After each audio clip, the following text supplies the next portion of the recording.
Okay, well, we'll now hand over to Faiza, who's going to give a presentation, and will be followed by Q&A. Thanks again, Faiza. Over to you. Thank you, Gabrielle, and many thanks to Aaron as well, who connected with me some months ago, and we are finally here today. I'm so happy to be joining you from Temecula, California in the United States. And as Gabrielle said, my name is Faiza Venzant. My pronouns are she and her. I live in Temecula, California, which is the ancestral lands of the Payom Kicham people. That means in the Louisiana language, which is a dialect of Spanish, it means the people of the West. California used to actually be part of Mexico before it was taken over, and is now what we see as California. I will tell you a little bit about myself as we go through this today, but I'm going to just sort of talk for about 15-20 minutes or so, and then I'm hoping that we can have some discussion, some questions and answers afterwards. This is a topic that for some people, is something that they're very comfortable talking about. And then for others, you might be hesitant and you might think you might be the only person that has a question or a thought that you have. And, what I want to say is that recognizing racism and volunteer engagement really starts very deeply with individual work and individual reflection. And it's really a gift when we can come together and have these discussions as a group, because for many of us, the things that we are feeling as individuals, or the things that we're noticing, the things that might make us uncomfortable or, cause some tension in the work that we do, are very internal, and they're very much a reaction based on what our lived experiences are, or the communities that we have proximity to.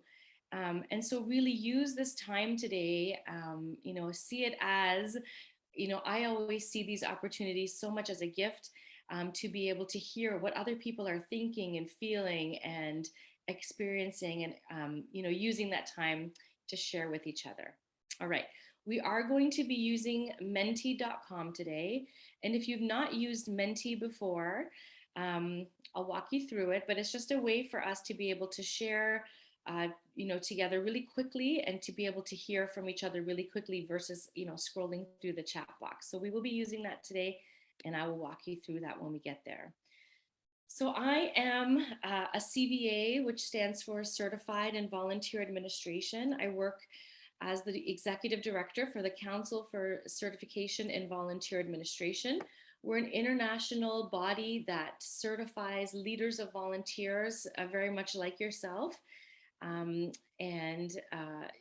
You get the designation to be certified in volunteer administration. It's a designation that you earn. You have it for 5 years and you renew it every 5 years. And if you're interested in learning more about that designation, you can look us up at cvacert.org. And I believe one of my colleagues, Aaron, one of my colleagues, Katie Campbell, is going to be meeting with all of you in August to talk about the professional ethics in volunteer administration. And the CCVA, which is the acronym for Council for Certification in Volunteer Administration, is the home of the professional ethics in volunteer administration. And so as a CVA, I attest to those ethics when I apply to be a CVA, when I earn my designation, and every 5 years when I renew. And I encourage you to meet with my colleague, Katie. I think it's in August for that session as well. I am Canadian born, and I just moved to California about 9 months ago. And so having lived in Toronto, Canada, which is a city, really diversity, we have over 200 languages spoken there. I've always been around new Canadians and immigrants to Canada. And now I'm kind of going through the immigrant process myself, living in California. So it's a very interesting space to be in, and I'm very grateful to be here and here with you today. So what I also want to share with you are all the different identities and privileges that I hold. And so often when we think about this work around anti-oppression, when we think about diversity, equity, inclusion, justice, belonging. These are all, those words that we hear when we're thinking about equity work. We are often asked to think about all of our identities and how we, all of our social locations. I like to think of them not only as the various identities I hold, but also what my privileges are. And it's an interesting thing to think about because in some cases, some of these identities are privilege and I hold power in those identities, but those same identities, can have no power in different contexts. So I think about traveling, for example. So living here in the United States, being English speaking, for example, is part of my identity and one of my privileges. But when I travel to India or to South America, for example, that doesn't necessarily work in my favor. And so, language isn't necessarily a privilege at that time. And that's the same for many of my identities, right? So I'm a mom, I'm straight, cisgendered, female, a wife, I'm a Muslim. My Myers-Briggs, if any of you understand that, is ENFJ. I'm South Asian, a daughter, English speaking. I lead volunteers, extroverted, university educated. I grew up very poor and have grown up into be blessed to be upper class here in the United States. I live within a multiracial family, and I'm a second generation Canadian and immigrant to the United States. So these are all of the identities and privileges that I hold. And I'm always sort of aware of, depending on the context that I'm in, where my privileges are at play, and where I need to be a little bit more cautious and a little bit more wary about where my privileges maybe are not at play and where there is a power dynamic that might be present or not present there. And I encourage you to think about yourself in these ways too, and to think about when you're at the grocery store, when you're at your child's school, when you're at work, your privilege may look different when you're in one meeting than in another meeting, just depending on where you might be in the hierarchy of your organization. Your privilege might look different when you're volunteering at an organization than when you're leading volunteers at an organization. So I encourage you to think about all of these facets of your identities and your privileges when you're thinking about doing this work. So let's test out our mentee skills. And so if you have another device that you can use, maybe a smartphone, or if you have another tab or window that you can open on your computer, I would love you to go to mentee.com, so MENTI.com. And you're going to enter the code. I'm going to just do it with you so you can follow along and see what it will look like. So you'll end up with a screen that looks like that when you go to mentee.com, and you're going to enter the code 46259458. 46259458. And you'll end up having the question that you see on the screen will also end up on your on the screen here will also end up on your device. And my question to you is, as leaders of volunteers, what do you want to learn about? What do you want to learn about when it comes to justice, equity, inclusion, diversity, and belonging? So what are all of the different things that you're hoping to learn about as leaders of volunteers? Your answers are anonymous. No one will know that it's you that's answering when you use Mentee, and no answer is silly. And so please, just honestly, what is it that you want to learn about as in your role as leaders of volunteers? What is it that you want to learn about when it comes to justice, equity, inclusion, diversity, and belonging? And as you submit your answers, they'll show up on the screen and you'll be able to see what your community here today is sharing with you. So what we're seeing on the screen is, how to identify differences in the circumstances of each volunteer, to ensure providing an equal opportunity to all and a fair chance, how to access different perspectives, yep.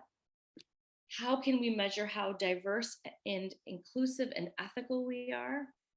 How to implement all of the above in every step of the onboarding process, which is even just one process of the volunteer cycle.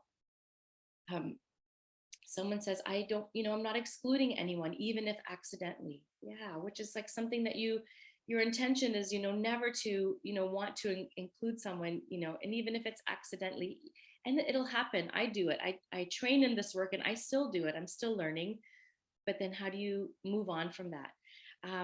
How to influence anti-racist change within the wider organization to ensure volunteers have a positive experience, how to further support those with language barriers whilst ensuring they have the same opportunities as others, dealing with a non-diverse volunteer group and including others and ensuring they will be respected, and to minimize microaggressions. Excellent. How to make absolutely sure that the volunteering program I coordinate is inclusive of people of different backgrounds and that I'm sharing power with our volunteers. I love these answers. Equal opportunities for everyone, how to facilitate volunteers to feel empowered, to feel belonging in the organization, avoiding unconscious bias. What are the most common barriers that volunteers from minority backgrounds face when considering volunteer options? And let's see, everything's moving on the screen so fast here. How to ensure all volunteers have an equal opportunity. Yes, that equity and access to volunteerism is so important. And my apologies if I didn't read every answer, and I'll actually send a copy of all of the slides today, including all of these answers, to Erin to share with you after we meet today. So you'll be able to sort of see, what it is that your colleagues in the community here today is also looking to do. And I think this is also really useful in terms of your group and, conversations you might want to have. Before I move forward, I just want to ask if anyone has any questions about any of the terms that we've talked about: equity, inclusion, belonging, diversity, microaggressions. Does anyone have any questions about definitions or what any of those things might mean? And if you do, you could just pop that word into the chat box. I'll just wait a second just to see if anyone wants to understand what any of those words are. And thank you all for being such stars and mentee. So Erin has a question: what is the difference between equality and equity? Okay. So equality and equity are two words we hear a lot, but have very different meanings, right? Equality means that everybody gets access to the same thing, right? So equality, things that we think about when we think about equality is, for example, if a government hands out a stimulus package and everything is the same, so every individual in the country is going to receive X amount of dollars towards, for example, childcare for their children. Okay, so that's the equality approach. An equity approach means that everybody gets what they need to have, right? And so a few of you, when you were answering this question, was like, how do I make sure that each person gets what they need? And when I see things like that, I'm so encouraged, because what you're recognizing right away is that you want to be able to meet the needs of each individual, but you understand that individuals have different needs. So a government stimulus package for childcare, for example, would mean that families with a child who has different learning needs might get access to more funding than a child that leads, for example, in a typical way, whose learning needs are quite typical, where an education system is already very much catered towards them. So equality is really everybody gets the same thing. So it's equal, whereas equity means that everybody gets what it is that they need to be able to be, at the same place, right? So what I might need and what you might need might be different, but we each get what we need, so that we're both starting from the same place. I hope I explained that. Okay. And Claire is asking, could I have a definition of microaggressions, please? Absolutely, Claire, and Rory had the same question. So microaggressions is a really interesting term. And you could actually do a whole session on microaggressions as a group, because within microaggressions, there's so many different types. But a microaggression is a comment, a behavior, or an action, which is micro, which is very tiny, which is very small, but is rooted in an attitude where there's sexism, racism, some kind of ism at play. And it may not be, for example, a sweeping policy change. It may not be a public, statement that is made, but it is small in the way that it's done. And I'll give you an example of a microaggression. So oftentimes, just sort of because of the color of my skin, being here in California, in the community that I'm in, I'm not in a community that's very diverse.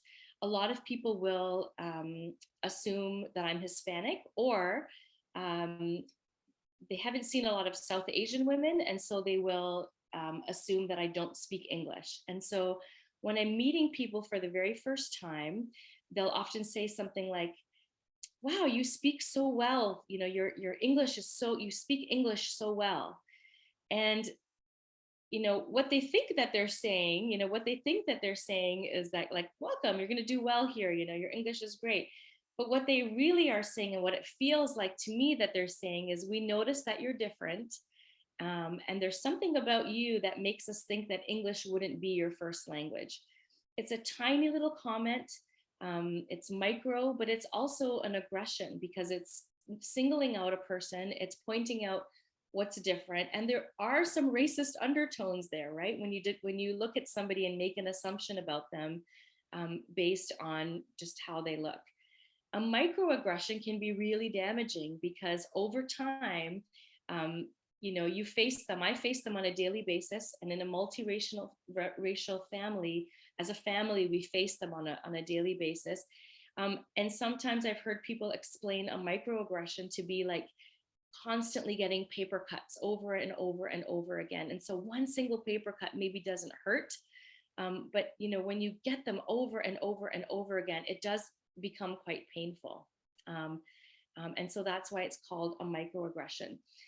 Another example of a microaggression is when people use language like, I've heard people say to my South Asian family members who are doctors or lawyers, oh, your people must be so proud of you.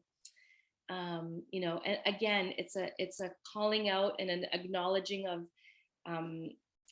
what's different about somebody, and an assumption that their whole community holds an opinion of them at the same place. So that's what is a microaggression. And sometimes people will say things in the form of a microaggression, and they're trying to be inclusive, and their intent is to notice difference and say something to be embracing of that difference, but it may come across as insensitive. It may come across as a person having a very limited understanding of a person's background, or having, or holding stereotypes about that person's background. So thank you for those questions. I don't know if anyone here wants to add to either of those definitions that I provided, but please feel free, if there's anybody that wants to add to that, to come off mute if you want to add maybe your understanding of equity and the difference between equality and equity, or what microaggressions are.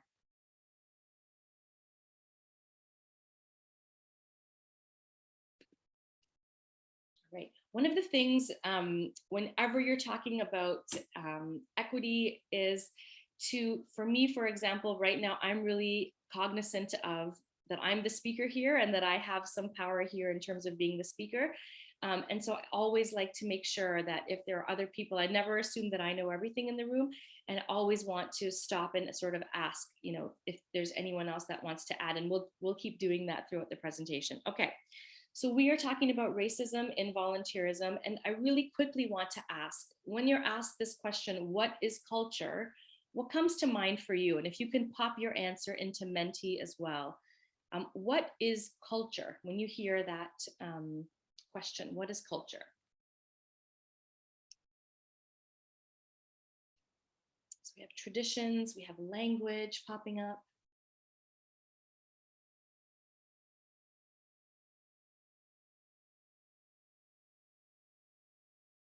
place. Yeah, for people, for some people, culture can be a place, a context, ways of living, history. Culture is a collective, beliefs, behaviors, the sum of habits and traditions of the people of a certain place or background, traditions, language, background, place, ways in which we interact with those within and outside of our communities. Behaviors, work culture can be influenced and changed. Something different in each country and rooted in lineage. Traditions, belief systems, stories. It's ever changing, identity. Wonderful. Wonderful. So I'm glad that when I ask the question, that for some people it comes to mind. I see what is valued and what isn't. And I like that I see something that is different in each country and rooted in lineage. So I want to share this definition with you today. Culture is powerful precisely because it is so present and at the same time so very difficult to name or identify. The characteristics listed below, and we're going to talk about those, these are the characteristics of white supremacy culture, are damaging because they are used as norms and standards without being proactively named or chosen by the group. They are damaging because they promote white supremacy thinking. So we're going to be talking about that. They are damaging to both people of color and to white people.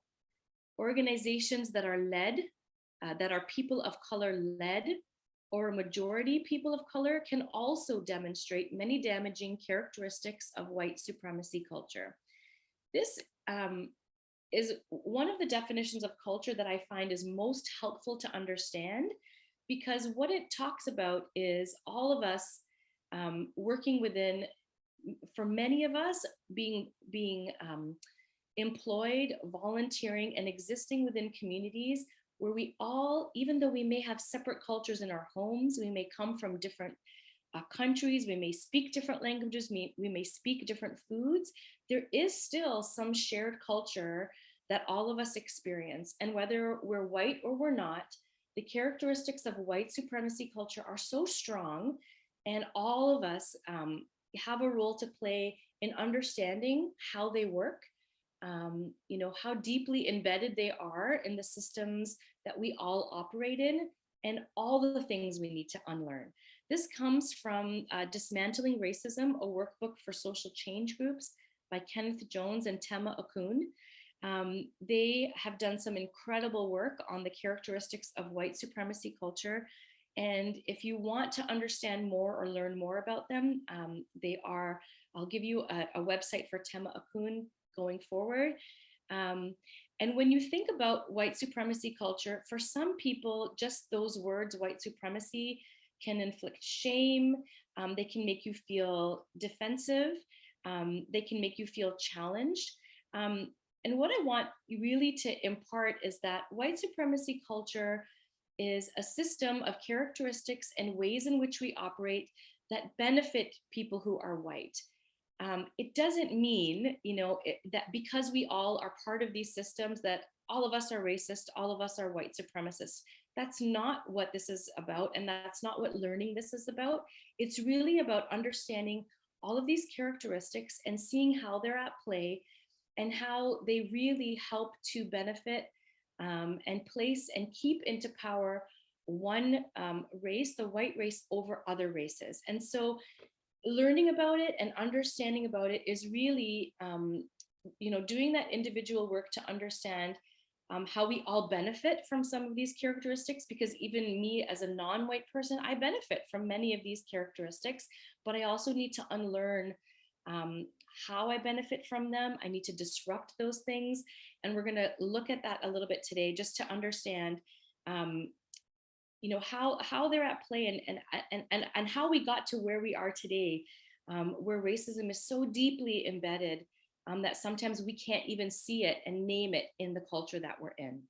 Okay, so the characteristics of white supremacy culture Here they are: perfectionism, a sense of urgency, defensiveness, quantity over quality, worship of the written word, which is, our policies, our procedures, our documents, paternalism, the right to comfort, either or thinking, power hoarding, shouldn't say dear of open conflict, it should say fear of open conflict, my apologies, individualism, progress meaning bigger or more, and objectivity. So there's 15 of them. We don't have time today to go through all of them, but I want to talk about those ones in red: quantity over quality, individualism, and paternalism, and how they show up in volunteerism. And I'm just going to remind everyone that I'm going to share all of these slides with you after the session today, so you will have these and these resources as well. So let's start with quantity over quality.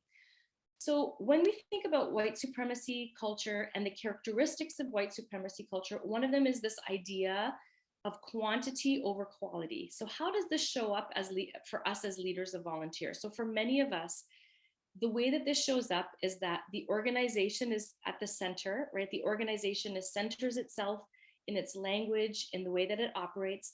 Next, donors or funders are important.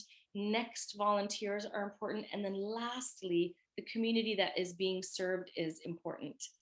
And so when you have this characteristic of white supremacy culture, the group that is the most under-prioritized, sometimes we call them minority groups, we call them underprivileged, there's so many different words that we use, are always the least important in that equation, because in order of importance, it will always be the organization that is the most important. And so quantity over quality shows up in different ways. It shows up as us including metrics like the number of volunteers or the number of volunteer hours and celebrating that as a success.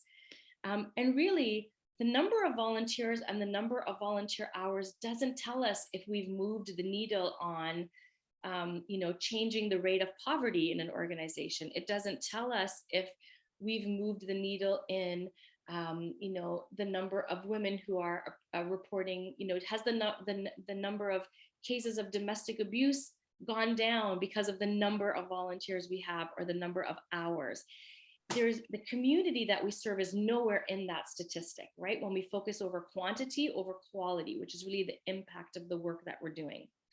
Quantity over quality also shows up when we attribute a financial value to volunteer contribution. So when we say we had 100 volunteers and they donated 100 hours of their time, and that equals a savings of $10,000.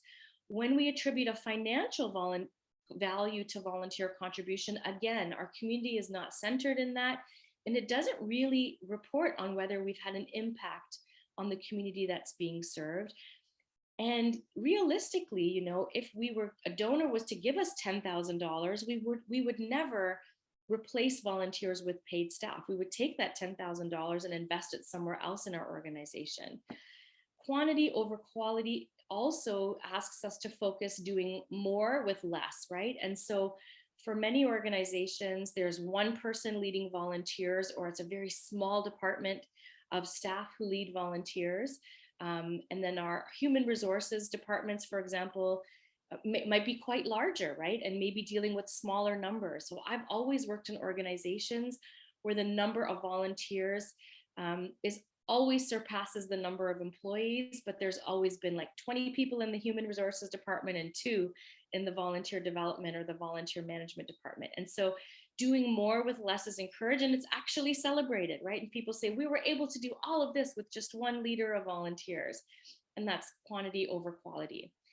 When we think about quantity over quality, the inputs are not valued. So what it takes to get that focus, that reporting on numbers of volunteers or number of volunteer hours, the inputs are not valued. So for example, as leaders of volunteers, the community development that you do, all the relationships that you build, the efforts that you put towards volunteer satisfaction, volunteer wellness, asking volunteers to reflect on the impact of their work, none of that is valued as much as the number of volunteers you were able to engage, the number of volunteer hours.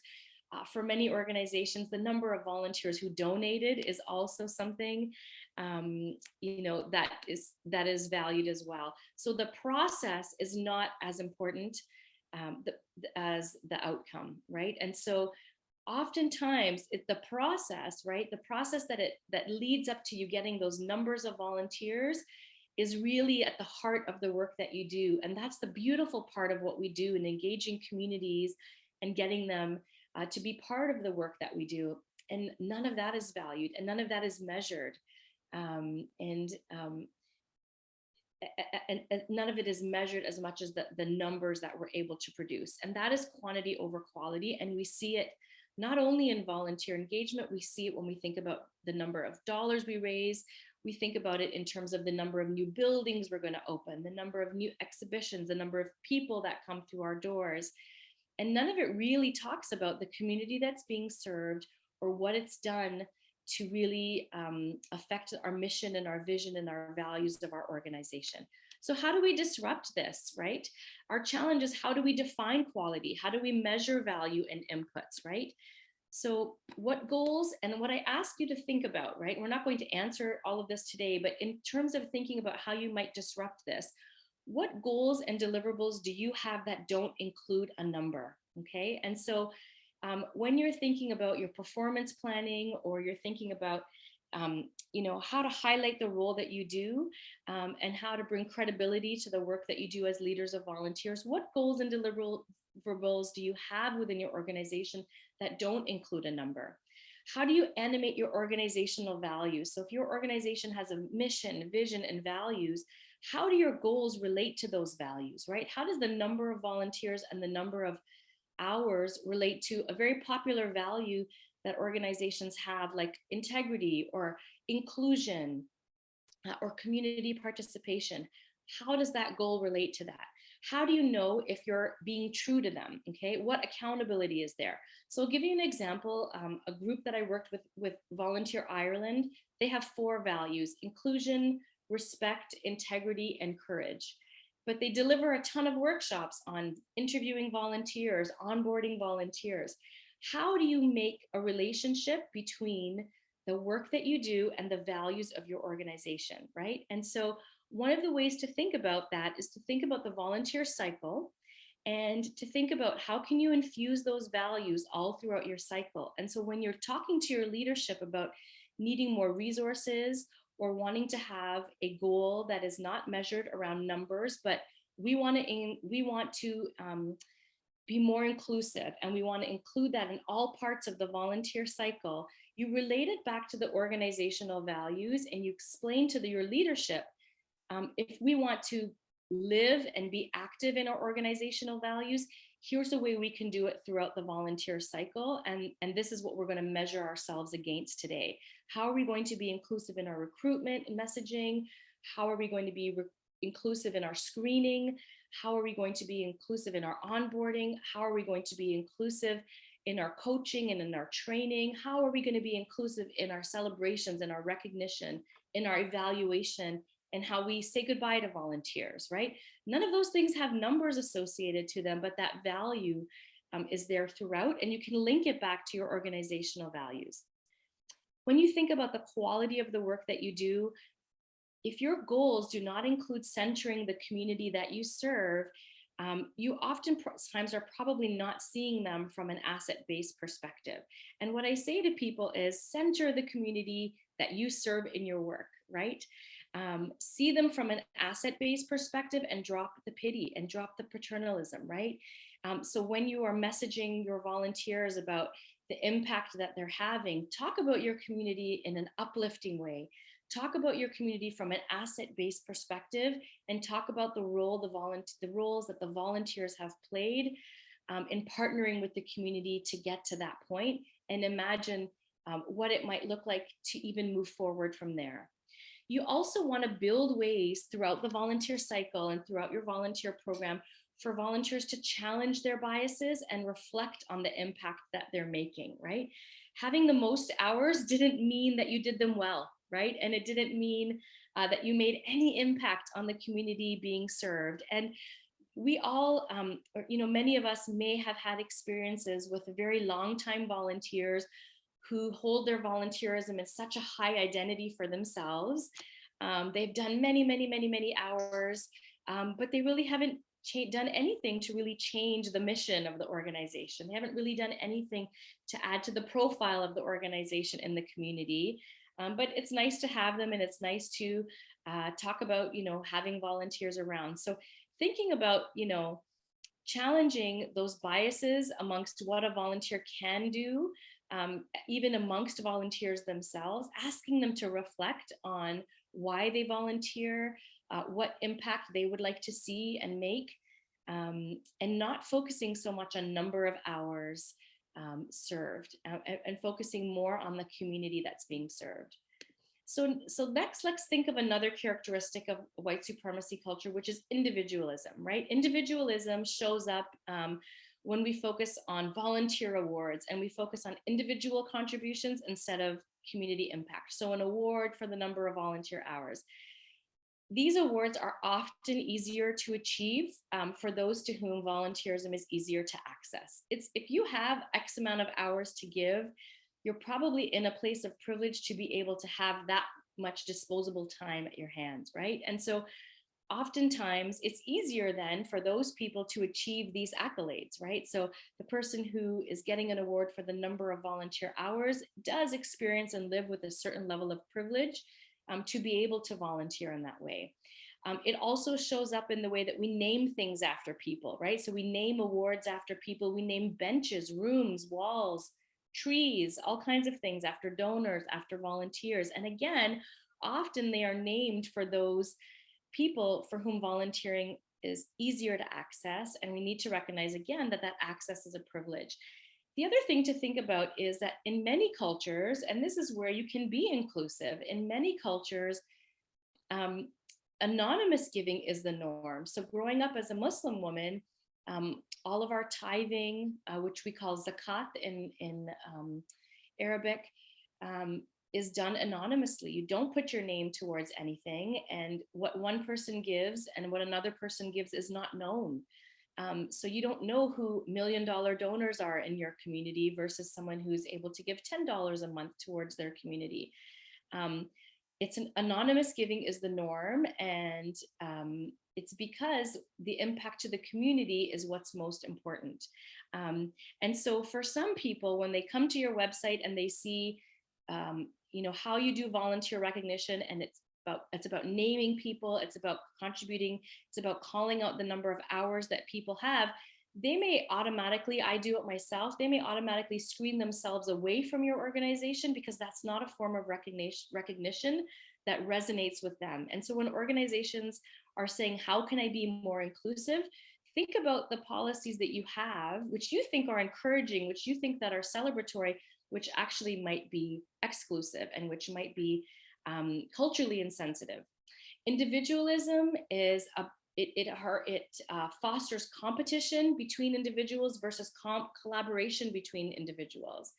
And in white supremacy culture, that characteristic of competition is really strong, and the characteristic of collaboration is not one that is nurtured and is not one that is supportive. And that's naming things and tracking things and focusing on the individual is a way in which we perpetuate that. We also see that in volunteerism through the gamification of volunteerism. So some of us might use databases where volunteers get badges and awards and have levels of contribution, and we gamify it, right? And so with social media right now, so much is gamified where you can like a post, share a post, and people are looking for engagement, and they see that as a measure of their success, or the measure of how much people like them is a measure, or how much people engage with them is a measure of a success of their post. And that gamification is rampant, and we see it popping up in so many different places. It's great, and it can work in some contexts, but it can also work against you. So think about the communities that you serve. I worked with a food bank that sort of gamified volunteerism, and people were competing to see, how much food can we pack, who can pack the food the fastest. And we're working alongside members of the community who were facing food insecurity. And for them, it was kind of like people are making a game out of people's lack of access to food and are having fun with it and are laughing about it. And here I am volunteering. And, really what I was hoping the conversation would be about is why there's food insecurity in the first place, right? So gamification can work within volunteerism, but be careful within the context that you use it. All right, so what's our challenge? Our challenge is then to disrupt individualism is to move from competition to collaboration. And that means recognition that involves effort from lots of people, recognition that involves recognizing collaboration, that involves recognizing teams versus just individuals and their individual contribution. It means focusing on team behaviors versus leadership behaviors, right? What did this team achieve versus what did this one person achieve? Again, it's that gamification in the right context and as a collective. It's about being intentional about what you want awards to achieve and say about your values. So are your awards based on performance, or are they based on people who demonstrate the values of the organization that you serve? There's also, when there's individualism, this sense of urgency, which is another characteristic of white supremacy culture, like always having this sense of urgency, like this needs to happen now, it needs to happen fast. If we don't do this quickly, we miss an opportunity. And the thing about community work and the thing about working with marginalized or underrepresented people, they are always living with a sense of urgency, but the solutions to their problems won't come from a sense of urgency. They'll come from consistent change that happens consistently over long periods of time, and not just quick solutions that help in the moment, but don't help to change the systems over a long period of time. And this sense of urgency then leads to individualism. It breeds this idea of quantity over quality. And lastly, I mean, the best way to think about how to disrupt individualism is to center the collective, the community, all of us, the neighborhood, whatever language it is that you use in all of your work. And so that means that in your language, when you're thinking about volunteerism, is that you're always bringing the community into the work. You're talking to volunteers about what everything that you do, all the processes that you go through, how they impact the community. And more so, you're involving the community in those processes. So one of the things that I often hear in community development work is that people from underrepresented and underprioritized communities will often say that they have no say in who their service providers are, right? So there are these really excited, really enthusiastic volunteers that want to help, that want to save them. And there's this attitude of paternalism. And as service users, right, as the community that's been deemed needing a service, they've had no say in who those people are.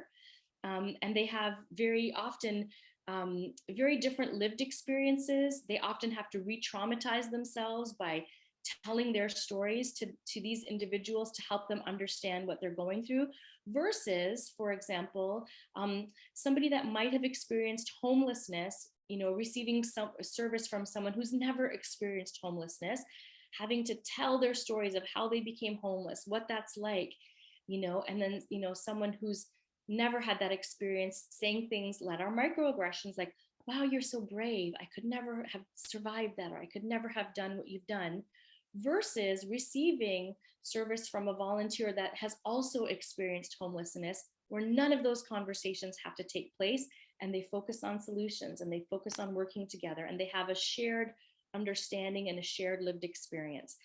So one way to disrupt individualism is to bring your community into all of your processes and to ask them if they see themselves reflected in the work that you do. All right, and lastly, and I know I'm running over, but I feel like this stuff is really important, is this idea of paternalism, okay? So paternalism shows up in a way is that when the community being served is seen as needing volunteer intervention and not being able to help themselves, okay? Most communities know exactly what they need. They know exactly what they need in order to get to wherever it is that they need better health outcomes, better financial outcomes, better education outcomes, more exposure to arts, whatever it is that they need. Most communities know what it is that they need. But many organizations will view these communities and say, if it wasn't for volunteers, and we use language like Volunteers, we couldn't have done it without you. We say things like, you are the heart and the soul of our organization. And nowhere in any of those statements is the community being seen as the champions that they are, right? As the community being seen as the people that really have to do the hard work to actually fulfill the mission, vision, and values of the organization. And oftentimes the organization positions itself as the antidote to what those community issues are, right? So without us, this community would not be able to survive, or without us, these children wouldn't have access to food, or they wouldn't have access to proper childcare, or whatever it is, the mission of the organization. The organization centers itself and makes itself the most important thing over the community. And as I said, volunteers are then seen as superheroes, the heart and soul. That is all very much paternalistic language. And if somebody from a specific community wants to be involved in furthering their community, helping their community, they often won't see themselves reflected in language like that, because oftentimes the volunteers don't look like them, haven't had the experience that they've had. And so if they're the superheroes and I don't fit into that, this is not the place for me to volunteer. And people will not apply to volunteer with you. People will look for places where they feel a sense of belonging. Paternalism also shows up where the community is not celebrated or centered for their efforts. Paternalistic language looks like, well, they have nothing. We came and we changed that for them. We put a playground in a community where there never was a playground before, which doesn't really mean anything, right? It doesn't mean that children don't play without a playground. And again, it's looking at a community from a deficit-based perspective versus an asset-based perspective. Paternalism also looks like making decisions for the community and who will volunteer for and with them without community input. And it's basically saying, we know what they need. We'll find volunteers to help them get where they need to go, right? Versus asking the community how they would like volunteers to partner with them, who they would like their volunteers to have, right? How many people have ever written a job description for a marginalized community and actually had someone from that community help to write that job description? If you do that, you might find that things like must be proficient in Microsoft Word or must have good communication skills might not be at the top of that community's list. And they might say things like must have experience with food insecurity, must have experience navigating the childcare system, right? That might be something that a community member might say is really important for a volunteer to have. And the reality is that oftentimes we're not sure how to find people like that, right? That's not the person that has the most access and privilege and ability to be able to access volunteerism. So how do we disrupt paternalism? We don't use language. Interrupt. I was trying to find a good moment to interrupt. I'm just aware that we're getting close to 5, and if time. I don't want to stop you, but I'm wondering if people do need to leave it at 3. Do we have a quick Q&A now, and then we can share the slides with everyone later, or do you want to whiz through this last slide? This is the last one, yeah. Right. I can stick around for a bit longer. We will be sharing the slides with anyone else who can't stay on. So if you need to go at 3, please do it. And I'm sorry we haven't got longer for this. Clearly we needed it. I'm sorry, I think I went a little bit over for sure. It's Faiza, it's brilliant. Thank you. Keep going. I'll stop talking. Okay, so let me really quickly, how do you disrupt paternalism?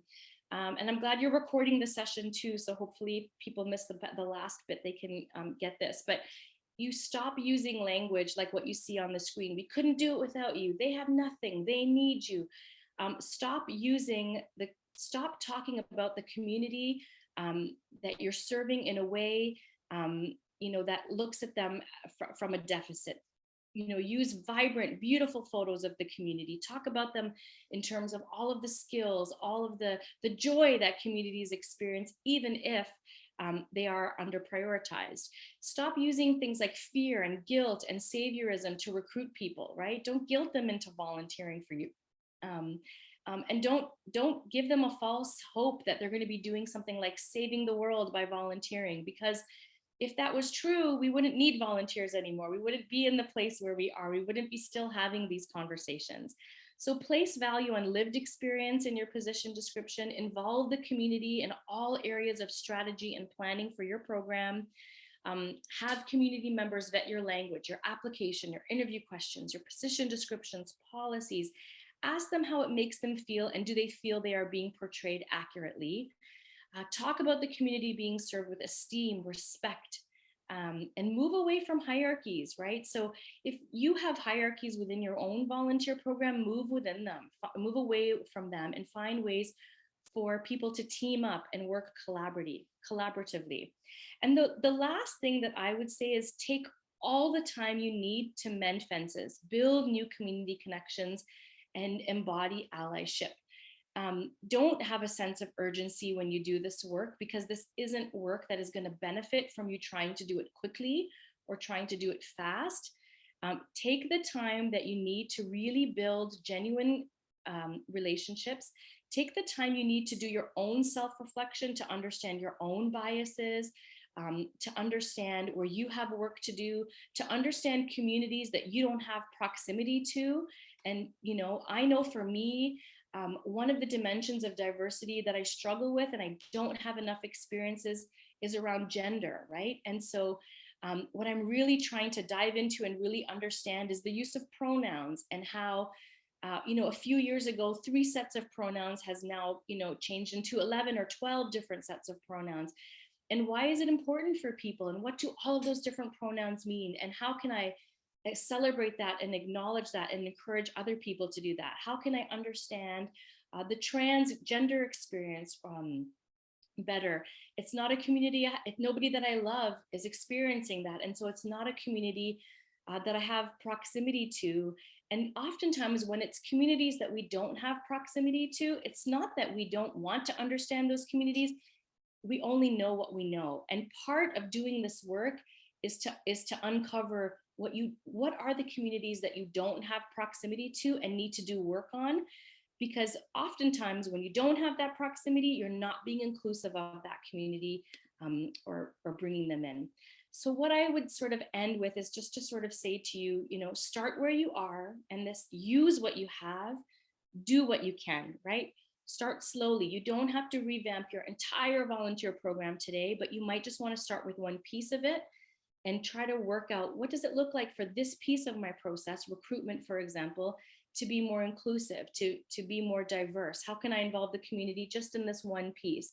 Go through that, have some wins, have some successes, have some failures, and learn from them. We are going to fail in this work. We are going to make mistakes. We are going to say the wrong thing. I would rather say the wrong thing and keep trying than just not try at all.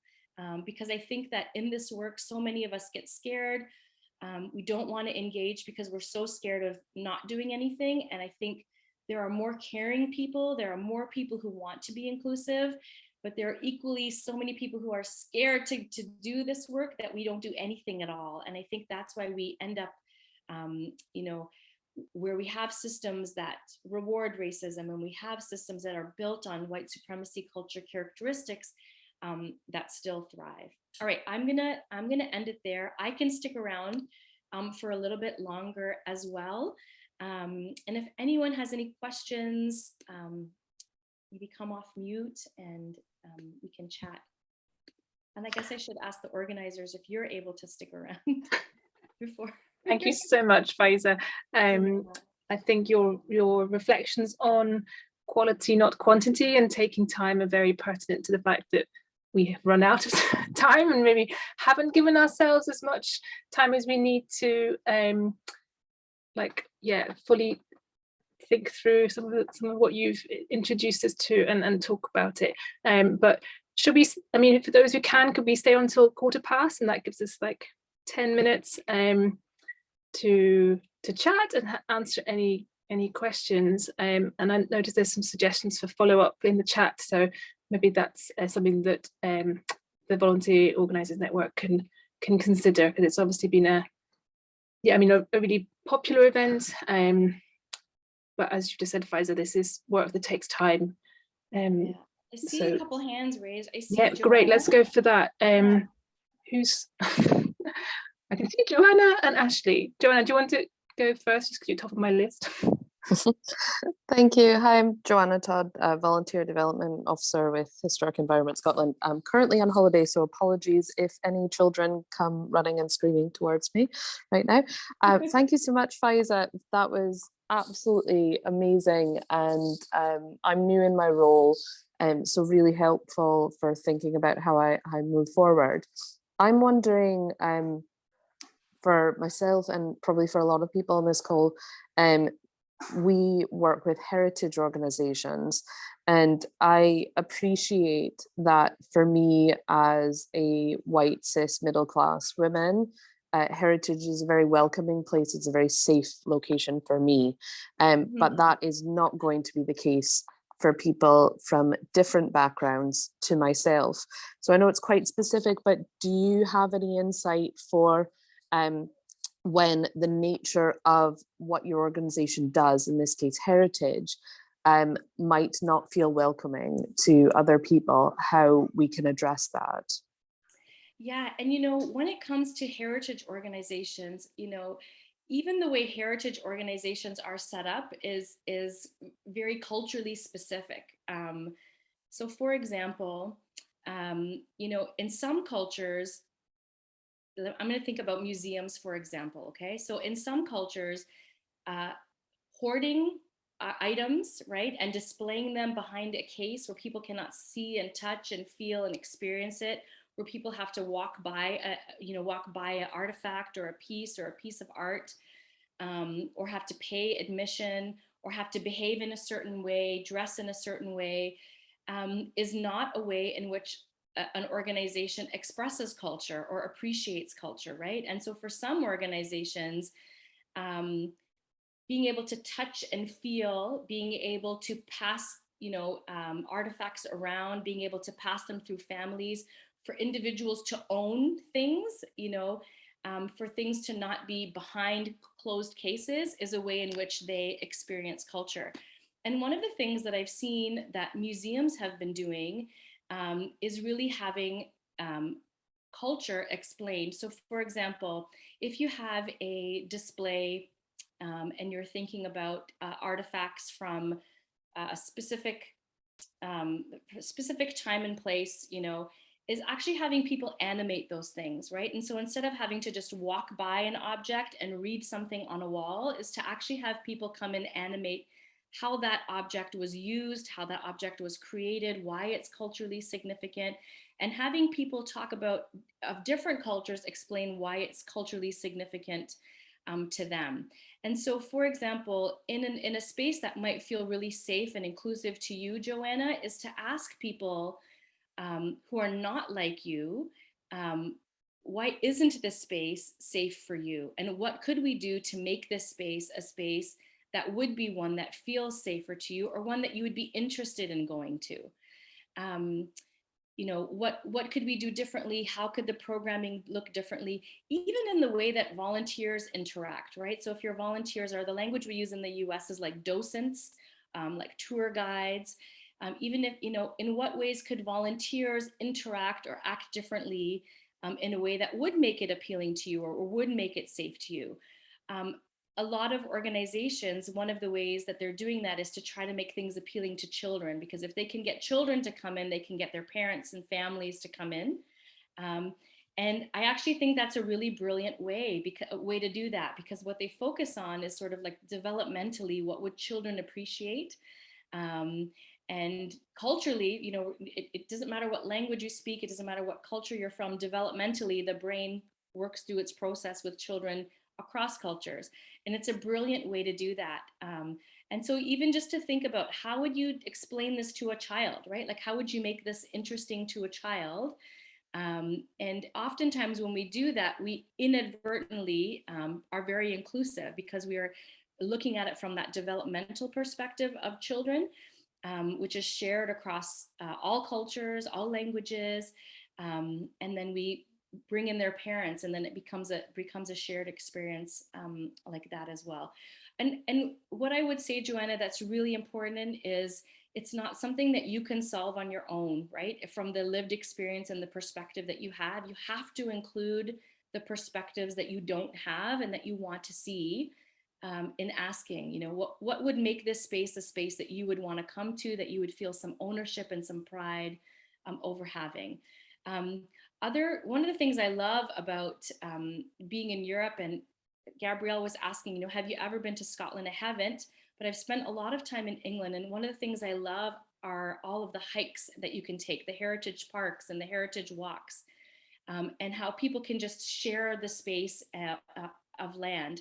And I went to Stonehenge and I did a walk with Stonehenge. And one of the things I loved is that there were groups that were meeting and offering tours in different languages. There were groups that were using the space in different ways.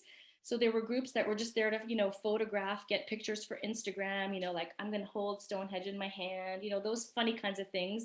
But then there were also groups that were there and having, doing yoga, right? And making the space work for them physically. There were groups that were there that were praying and who saw that space as something sacred, and they were using the space and accessing a part of their spiritual identity through this space, right? There were kids who were playing with blocks and Lego who were trying to remake Stonehenge around them. And so they were physically getting involved. And I loved that, you know, the park service that was there was allowing people to come and express and use the space in a way that made sense for them, instead of saying the only way you can use this space is by walking around it in this circle or by going on this, you know, tour and listening to this audio. They allowed people to come in and use the space as they wanted, and they provided safe places for people to do that. And they provided photos of different ways of people interacting with the space as well. And I think, Ashley, you had a hand up as well. Yeah, I did. And first of all, just say nice to meet another Torontonian. I'm a Torontonian born and raised from Scarborough, but I live in Scotland now. I'm from Scarborough too. How exciting. And we meet in Scotland. Brilliant. Yeah, so we get around, but I work for an organization called Culture Perth and Kinross. So we run the museums, galleries, and libraries in a large region in central Scotland, and we have a number of volunteers, and my colleague Karen is on the call today as well. I guess one question I had, you know, it was really great to hear all of your kind of breaking down of the inherent white supremacy in a lot of the kind of quantitative monitoring and reporting and evaluation that we do of volunteering around. Definitely recognize some of the metrics you put around volunteer hours, financial value of volunteers, and that kind of thing. And I think one of the problems that a lot of organizations struggle with is it's not necessarily just up to that individual organization. So for example, we receive a lot of funding from our local council, our local authority. And so that means that, you know, we don't always set the things that need to be collected.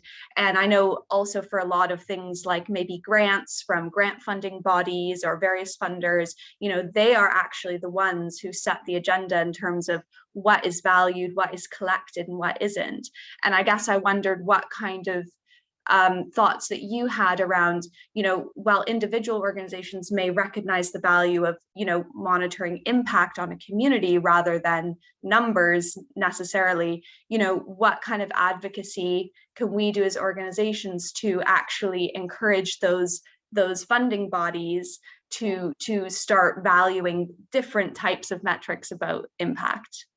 So the first thing that I would say is, if you're in that position, don't let go of those metrics, right? Because you need them. You need them to access your funding, but that's not stopping you from adding more information, right? So in Canada, we have what's called the United Way that funds hundreds of different organizations, and they have a form that we have to fill out, where on the volunteer side, all we're able to add is number of volunteers and number of volunteer hours. And that's all we were able to say about volunteerism. But there was nothing to stop us from adding appendices and from adding stories and from adding testimonials and adding a little bit more, and then making an ask of it or saying, this is why we're adding this information.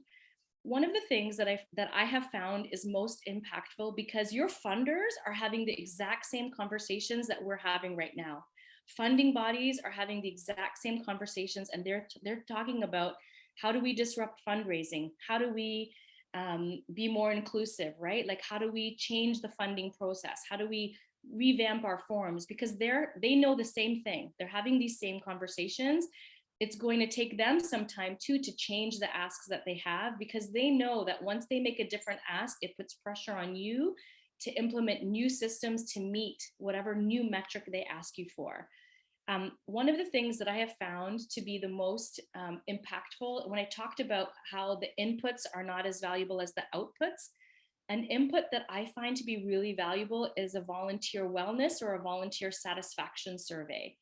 And asking volunteers questions like, do you feel a sense of belonging in this organization? And asking volunteers to report on, do they feel that volunteering contributes to their mental health, their physical health and wellness? And then being able to report back to funders that, not only did we have X amount of volunteers and X amount of hours, but did you know that our volunteers also report that volunteerism directly plays an impact on their mental health, right? And so you start to think about volunteerism as an intervention that your funders are interested in, right? And align those with whatever your organizational values are, align them with whatever your funders' values are. So if your funder is valuing the mental health of the community, if your funder is valuing families being able to spend time together, or working with children and exposing them to arts and culture, weave some of those questions within, into some of your surveys, and ask your volunteers if they're experiencing some of those impacts, right? If you're going to do something like that, you need to then be prepared that their answer might be that those things are not happening, right? I'm not actually reporting an increase in my mental health or better mental health because I'm volunteering, or better physical health because I'm volunteering. And then you might want to think about, what are some of the interventions that I can put into place? And in the number one is always going to be, are you building in time in your volunteer experience for them to reflect on what they're doing, right? For them to understand the impact of what they're doing. If it's greeting members as they come through the door, what are they getting to know about those members, right? Like, what are those members experiencing when they're on your property or in your centers or in your buildings? And do they see a direct relationship between their volunteerism and what your members are getting out of it? And if volunteers haven't been asked to reflect on that and to think about that, and then you ask them to report on their health and wellness or their satisfaction with the role, they're not going to be able to make those connections, right, to what their volunteer work is.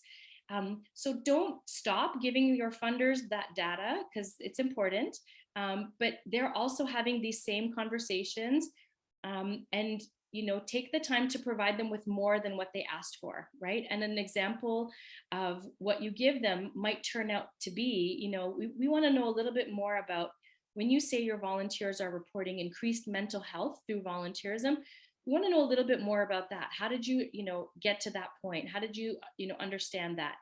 And make sure that within your organization that you're also tooting that horn, and you're also celebrating not just the number of hours, but that within your organization, you're celebrating all of those inputs and what goes into all that community building, all that relationship building with volunteers. Make sure you're celebrating all of those things as well.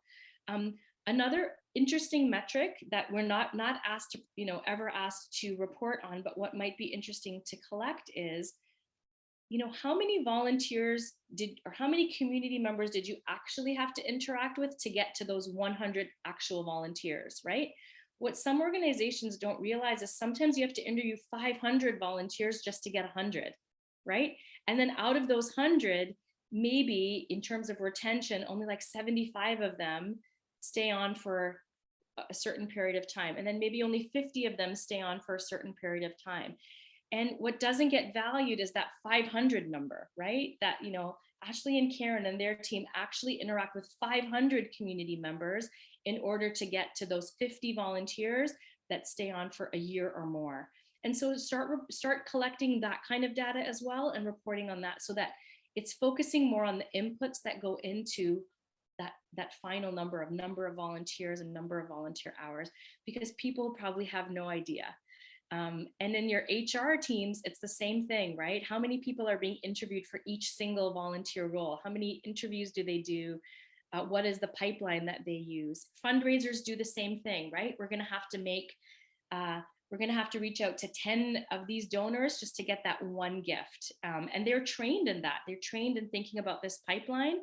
But it's not necessarily something that we train about or that we think about in volunteerism, but we do the same thing, right? And so think about tracking that information or having some metrics around that information, even just for yourselves and your team.